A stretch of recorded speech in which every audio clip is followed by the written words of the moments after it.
Are you reeling in the years, stowing away the time? Are you gathering up The EPA gets a slap down. A federal appeals court has ruled against its cross-state air pollution rule. That's the one that sets limits on pollution from burning coal so it wouldn't blow downwind into neighboring states. Well, the court said it's up to the states to make these decisions. So what does this mean for the coal industry? Well, we're going to ask Tom Borelli, Senior Fellow with FreedomWorks. Tom, thanks for joining us. Thanks for having me.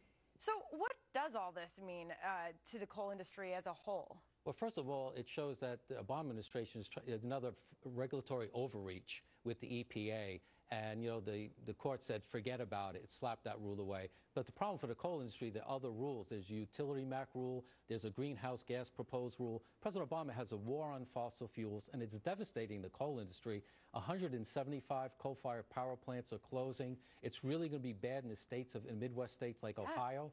And I actually want to bring up the map that we have that shows the coal-fired plants that are going to be closing, 175 of them within the next year, 11 of which come from the state of Ohio alone. You can see where the concentration of red dots are.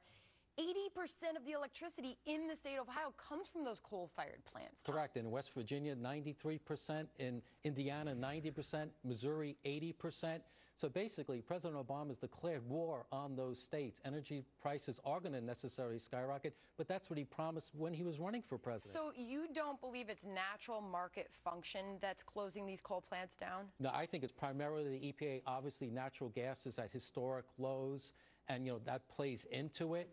But it's not a level competitive playing field when you have the boot of government crushing the coal industry. Just look at the coal industry stocks. Patriot Coal went bankrupt. Thousands of coal miners being unemployed. So let's talk about that for a second. When we talk about the price of natural gas, it is at historic lows. Actually, today it was at $2.77 a BTU. Pretty cheap. That is nearly a decade low for the natural gas. Is it viable for the coal industry to continue with those low prices for natural gas? Well, what we do know is there's always volatility in any market, and we know the natural gas market has been very volatile over the years. So if we put all our eggs in a natural gas basket, what happens if natural gas goes up?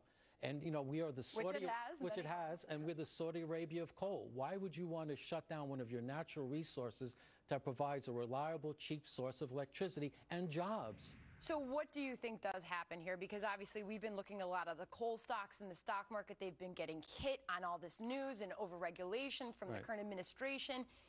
What's the future then? The future depends on politics. If President Obama gets reelected, the coal industry will go bankrupt and we'll keep losing 1,000 jobs and electricity prices will go up. And if Romney and Republicans take the Senate has tried to stop some of these EPA rules. Rand Paul tried, but you got Senate Democrats trying to stop it. Sherrod Brown of Ohio should be worried about his constituents, a Democrat from Ohio up for re-election. He shouldn't be worried about President Obama. He should be worried about his constituents and electricity prices. Do you see this becoming a bigger election issue than it is today? Oh, I think this is Obama's Achilles heel. His war on fossil fuels. We have the Keystone Pipeline. Gas to fill up my SUV was $4.15 the other day. Coal prices skyrocketing.